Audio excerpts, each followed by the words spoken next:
Hi guys, Luke from Lucas Cars, and today we are actually addressing the fitment on the rear of the 350.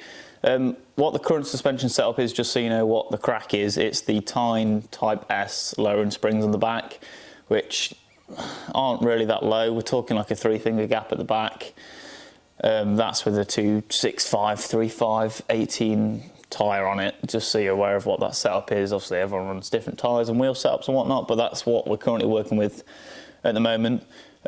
So obviously we're only addressing the back, so that means also I'm not going with the coilover setup, I am going with another lowering spring setup, which you're like, oh okay, how do you know it's going to be lower?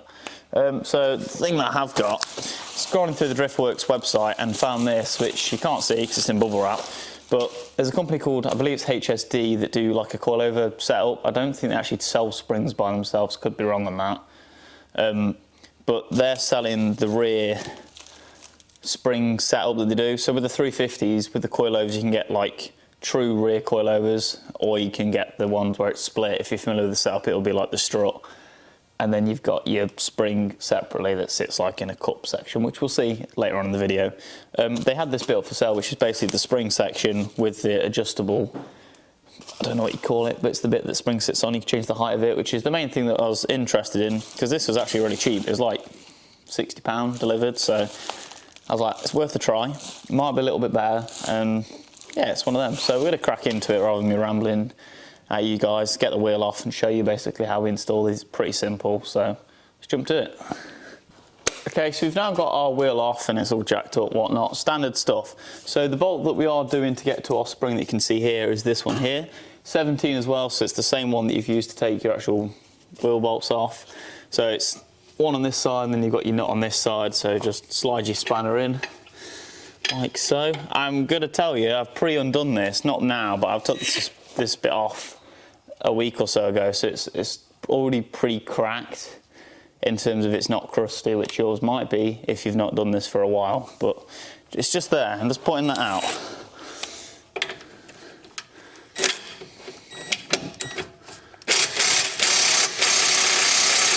He says, yeah.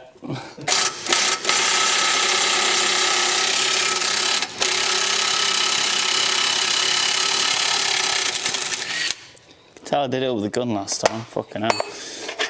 Yep, just like that, you get your bolt out. It's just loud, it's all good though. So, once you jack your car up, obviously you want to put it on jack stands because you will be needing a jack again unless you own 2 jacks. Depends how much money you've got and what you're cracking with. You won't need it yet, but it's just something you'll need to put underneath this. So when we drop this down, which we can do now, which I'm gonna get a hammer. I forgot to get a hammer. It's the only tool I forgot. I've now got my trusty hammer. So that's literally the only bolt you have to undo, and then you just, that's it. That was easy, you saw that. And then you can just extra push this down and then pull it out like so when he does it. Ta-da! This bit may or may not come out. This has probably only come out because I took this out recently because I was molesting it, but let's ignore that. So this is our old spring. We'll open up our new spring and we can compare the sizes of them, which I know they're going to be different spring rates. I don't actually know what these are, but I know that the HSW ones, these ones, the new one is 11. I can't remember what that one is, but if you Google it, then you'll be able to see it. Sorry for the lack of information, but that's where we're at currently. So we've got the springs out. This is the new one that we're looking at, and this is the old one. You can already tell height-wise that it's substantially different. It does have an adjustable base as well, which is one of the main reasons I wanted this, just because you've got that adjustability then. You can just put this on the car. Craig luckily had some copper slips, so I'm going to be putting that on just because it's metal on metal thread. It's just a bit more ideal to put it on, do you know what I mean? You don't have to, but it's your own car, you can make your own choices on stuff. It is just as simple as you just get some. This is going to be yeah, it's not too bad. And then just rub it on. I'm going to thread them up, and then I'll just put it on where the threads are, because that sound is awful. I hate that. It's just more for when you have to adjust it again, if you want to adjust it in whatever time, like in the future, it hasn't gone all like corroded or whatnot. It's just so it has movement in it. Just rub that into the threads basically like so. But yeah, it doesn't really matter how much, as long as there's something on there, it's better than nothing, do you know what I mean? You can lather it or you can just kind of be gentle, but there's enough that I can see on that to be quite happy, and then thread these down. Should make less of a horrible noise. I don't know if it actually will, but at least it stops it corroding. And then obviously you've got the adjustability of where you want it to sit. I'm going to currently start with the lowest point just because I don't know how much it's going to drop the car. So if we just start at the lowest point, then we can then go up if we want to, or we leave it there, depending on where it sits. Obviously the spring will have to settle as well, but I can do an update on that in the future sort of thing, but I don't know how much it'll settle, but you can see where it goes. So we've got this to basically the lowest position now. Ideally you want like a coilover spanner to tighten this up. So you've got like your top one that sets your height, and then your bottom one locks it off. Obviously that depends where it is sat on there. When it's at the bottom, you kind of just want to lock the top one down to the other one. Well, that's how we've done it. We just tapped it with a screwdriver and a hammer just to knock it round so it was tight, which will do the trick. So it shouldn't be too tricky now to put this in. I mean, it should be easier than the other one because it's smaller. So you want to sit this on top, and then you've got your top mount bit. I don't know if it's called a top mount, it's a top rubber thing. Sit that on there, and then it basically just goes back in the hole that it came from. Looks really weird like that, but I think it's just of how it sits. Maybe I'll put that in first. I don't know if there's a proper way to do this. Craig's coming over to observe, or you're just pushing it. Sound. Yeah, so you have to be jacking time now to get it up in to where she wants to go. Obviously this is not going to be fun to push up because it's a spring when it starts compressing, so literally you just use a jack and it'll just push it up. Obviously it helps. You can do it with hand for the first bit, but there's no point when you've got tools. Basically just make most of them really. It might take a while. Yeah, I was like, what? I broke it.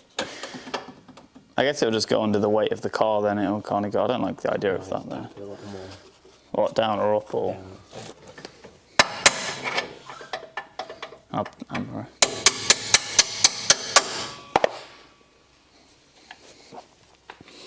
Yeah, I don't like the fact that it doesn't sit where it wants to sit before you compress it, the thing. Well, before you compress it? Yeah, you know, because it's jacked up and it just sits like non-compressed at all. Yeah, they normally do. They won't jack it up anymore. No.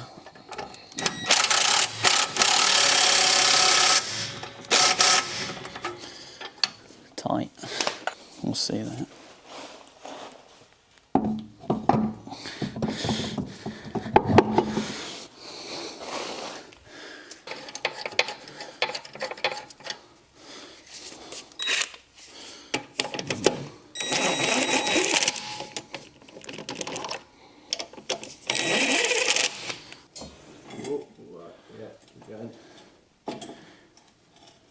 Going slowly now. Is that all right at that speed? Yeah.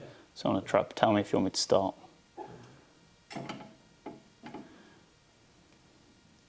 Are we close yet? No. Oh God. I bet it's going to be a wheel on the floor before it's even touching, isn't it? Potentially. Yeah, it is 100%. Are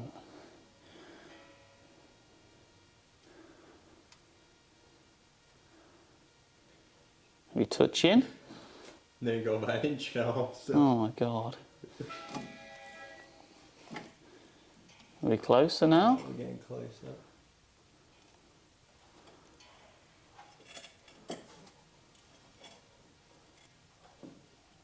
Are we about there? Nearly, I think. Is it touching? Oh shit, sorry. Yeah, I thought the jack was off. I was like, oh, that's it. I think the jack's slightly on it still. Is that on though? It's on, yeah, it's in. Yeah, okay. That's lower. That's better. Wow. Wow. We now have probably 1.5 finger or a 1, but the space should be slightly better and it needs to settle. That's better though. We're not a monster truck at the back now. Nice. Yes. Hopefully that was informational on what we've done. I mean, I'll quickly move the camera so you can see it from not just set angle. But that is substantially better. Obviously it needs time to settle as well. I don't know if that will move much or whatnot. I can obviously update that in random videos. I won't do a video just on it, but I'll probably put it in a video. But that is loads better than what it was. Probably doesn't look as good because it's sat in slightly. We haven't got that, the good fitment that we need, but is there. I'm a lot happy with that. We look less monster trucky, so thumbs up to that. I'm not going to show you doing the other side because it's just the exact same again. Hopefully that was information on that. We can put that on the shelf and it'll just sit there forever now. But yeah, thanks for watching guys. Till next time, catch you later. Boo.